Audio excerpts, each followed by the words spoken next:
নতুন বাংলাদেশের বুনিয়াদকাল 2024-এর জুন, জুলাই, আগস্টের দিনগুলো। বাংলাদেশের রাজনীতির গতিপথ পাল্টে দেয়া এই মাহেন্দ্রক্ষণ মানুষের মনে জায়গা করে নিয়েছে 36 জুলাই নামে।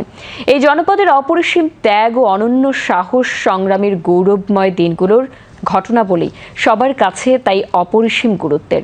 কেমন ছিল দুনিয়া কাঁপানো জুলাইয়ের দিনগুলো? লাল জুলাইয়ে বিপ্লবী সময়রেখার উপর নজর বুলাতেই আমাদের এবারের আয়োজন।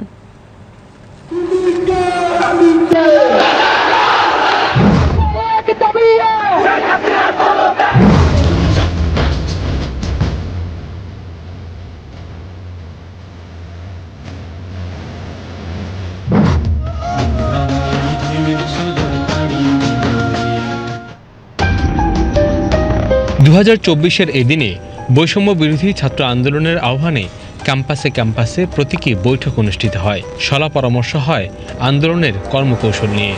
ইডেন, বদরুন্নেসা সহ ঢাকা বিশ্ববিদ্যালয় অধিভুক্ত 7 কলেজের প্রতিনিধিদের সঙ্গে বৈঠকে বসেন সমন্বয়করা।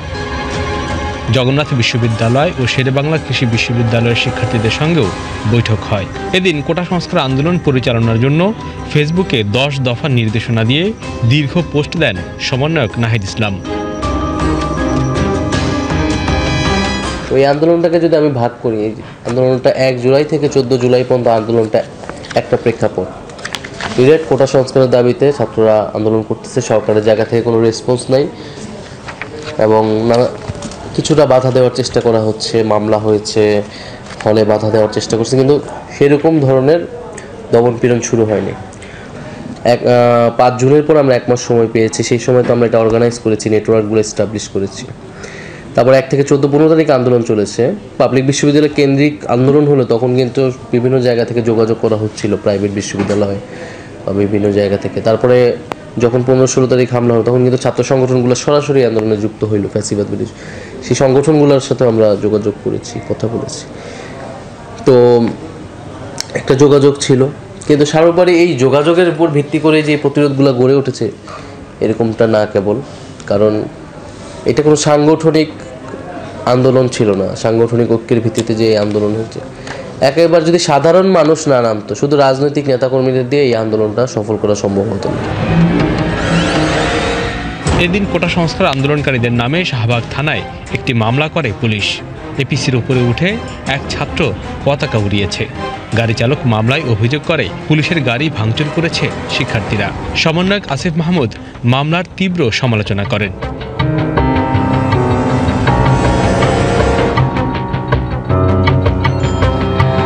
এদিন রংপুরে সাংবাদিকদের ব্রিফ করেন সমন্বয়ক আবু সাইদ।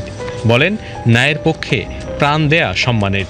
এদিন সন্ধ্যায় ঢাকা বিশ্ববিদ্যালয়ের কেন্দ্রীয় লাইব্রেরির সামনে এক সংবাদ সম্মেলনে বৈষম্য বিরোধী ছাত্র আন্দোলনের সমন্বয়করা আন্দোলনের পরবর্তী কর্মসূচি ঘোষণা করেন। বিনয়ের সাথে আমরা বলতে চাই, সমস্যাটিকে আপনারা ঝুলিয়ে রাখবেন না, আপনারা আমাদেরকে রাস্তায় রাখবেন না, আমরা টেবিলে ফিরতে চাই।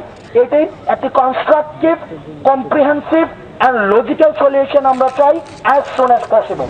কোটা সংস্কারের সংসদে আইন পাশের লক্ষ্যে জরুরি অধিবেশন আহ্বান ও 24 ঘন্টার মধ্যে মিথ্যা মামলা প্রত্যাহারের দাবিতে পরদিন রাষ্ট্রপতি বরাবর স্মারকলিপি পেশ করবে শিক্ষার্থীরা। এছাড়া একই দাবিতে নিজ নিজ জেলার শিক্ষা প্রতিষ্ঠানের শিক্ষার্থীরা গণপদযাত্রা করে জেলা প্রশাসকের মাধ্যমে রাষ্ট্রপতি বরাবর স্মারকলিপি প্রদান করবে। ভিডিও বার্তায় সমন্বয়ক রিফাত রশিদ কর্মসূচি সফল করার আহ্বান জানান। আমরা তাকে স্মারকলিপি প্রদান করব, তখন আমাদের এই লিগ্যাল গ্রাউন্ডটা তৈরি হবে এবং আমরা স্পষ্ট স্বরে বলতে পারবো আমরা সংসদে জরুরি অধিবেশন ডাকার জন্য যত ধরনের ফর্মাল ইনফর্মাল রাজপথে চাপ দেওয়ার জায়গা হোক বা ফর্মাল জায়গাটা করা হোক, আমরা আমাদের সবটুকু দায়িত্ব পালন করছি। শিক্ষার্থীদের দৃশ্যত একক নেতৃত্বহীন ব্যতিক্রমী আন্দোলন কৌশল সারা জায়গায় জনমনে।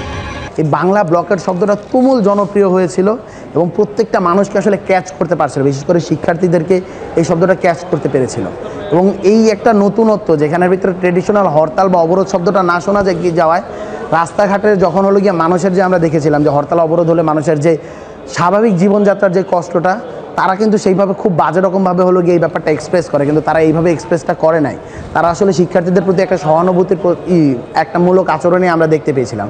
একজন আমার মনে আছে, আমি যখন ফার্মগেটটা ব্লকেট করে ফার্মগেটের যে এলিভেটেড এক্সপ্রেস হয়ে একজন বাবা তার হলো গিয়ে ঢাকায় এসেছিল, তিনি অসুস্থ ছিলেন, তিনি বলতেছিলেন তার সাথে তার সন্তান ছিল, সে বাবা কষ্ট করে হেঁটে হেঁটে যাচ্ছিলেন, আমরা পরবর্তীতে একটা রিক্সার ব্যবস্থা করে দিই। তিনি একটা কথা বলছিলেন যে তোমরা চালিয়ে যাও, শুধুমাত্র নিচে ব্লকে, তোমরা যে নিচে শুধুমাত্র হলো গিয়ে ব্লক করে রাখোনি, এলিভেটেড এক্সপ্রেসওয়ে ব্লক করার মধ্যে দিয়ে তোমরা একটা জিনিস দেখেছো, তোমরা হলো গিয়ে কারোর প্রতি বৈষম্য রাখছো না বা কোনো কিছু করতেছো না, তোমরা তোমাদের নিয়তের জায়গা থেকে সৎ। তিনি এই শব্দটা উচ্চারণ করেছিলেন, আমার স্পষ্ট এখনও মনে আছে।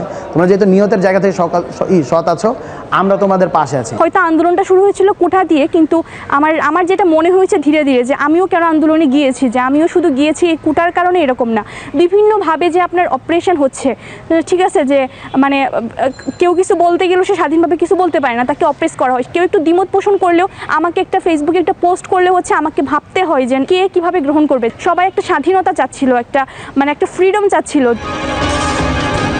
Iqbal Farhad, BTV news.